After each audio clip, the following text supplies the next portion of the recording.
Hi friends எல்லோரும் எப்படி இருக்கீங்க? இன்றைக்கி ஒரு ஹவுஸ் வார்மிங் தான் போயிருக்கோம். இது வந்து நம்ம பக்கத்து வீட்டில் குடியிருக்கிற பொண்ணு.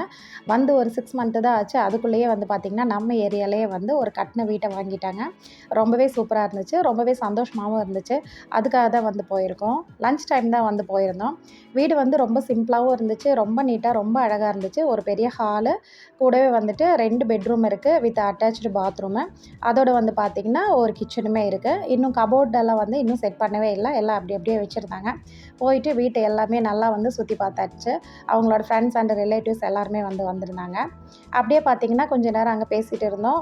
மேலே பார்த்திங்கன்னா ஹாலில் மேட்சிங்காக ஃபேனு, அப்புறம் அந்த ஃபைபர் டோர் எல்லாமே பார்க்குறது வந்து பார்த்திங்கன்னா ரொம்பவே நல்லா இருந்துச்சு. லைட்டிங்ஸ் எல்லாம் கூட போட்டிருந்தாங்க.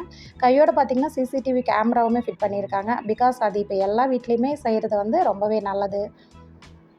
அது நமக்கு சேஃப்டியாக கூட இருக்கும். அப்படியே பார்த்திங்கன்னா, கொஞ்ச நேரம் இருந்துட்டு சாப்பிட்ற இடத்துக்கு போயாச்சு. சூப்பராக பார்த்திங்கன்னா, chicken biryani and chicken gravy எல்லாமே வச்சுருந்தாங்க. ரொம்ப டேஸ்ட்டாக இருந்தது. அங்கேருந்து அப்படியே சாப்பிட்டுட்டு பார்த்திங்கன்னா, எல்லார் கூடயும் பேசிகிட்டு இருந்துட்டு கிஃப்ட்டை கொடுத்துட்டு அங்கேருந்து கிளம்பியாச்சு. போகிற வழியில் பார்த்திங்கன்னா, ரோட்டோரமாக பார்த்திங்கன்னா, இந்த அரி நெல்லிக்காய், அதாவது சின்ன நெல்லிக்காய்ன்னு சொல்லுவாங்க இல்லைங்களா, அந்த மரம் இருந்துச்சு. ரொம்ப கீழாக வந்துட்டு ஃபுல்லாக காய் பிடிச்சிருந்தது. மரம் ஃபுல்லாகவே இருந்தது. ரொம்ப நல்ல பெரிய காய், சின்ன காய் அந்த மாதிரி ரொம்பவே இருந்தது. பார்க்கும்போதே பார்த்திங்கன்னா, அப்படியே வாயெல்லாம் ஊறிடுச்சு. இதை பார்த்தோன்னே எனக்கு சின்ன வயசு ஞாபகம் தான் வருது. சின்ன வயசில் ஃப்ரெண்ட்ஸ் கூட எல்லாம் சேர்ந்துட்டு இந்த மாதிரி பறிச்சுட்டு போய் கொடுத்தா, அம்மா பார்த்திங்கன்னா சுடுதண்ணியில் போட்டு எடுத்து அதில் உப்பு மிளகாய் போட்டு கொடுப்பாங்க. சாப்பிட்றதுக்கு அவ்வளோ ஒரு டேஸ்ட்டாக இருக்குங்க. பாருங்கள், மரம் ஃபுல்லாகவே பிடிச்சிருக்கு. பார்க்கும்போதே அவ்வளோ அழகாக இருந்துச்சு.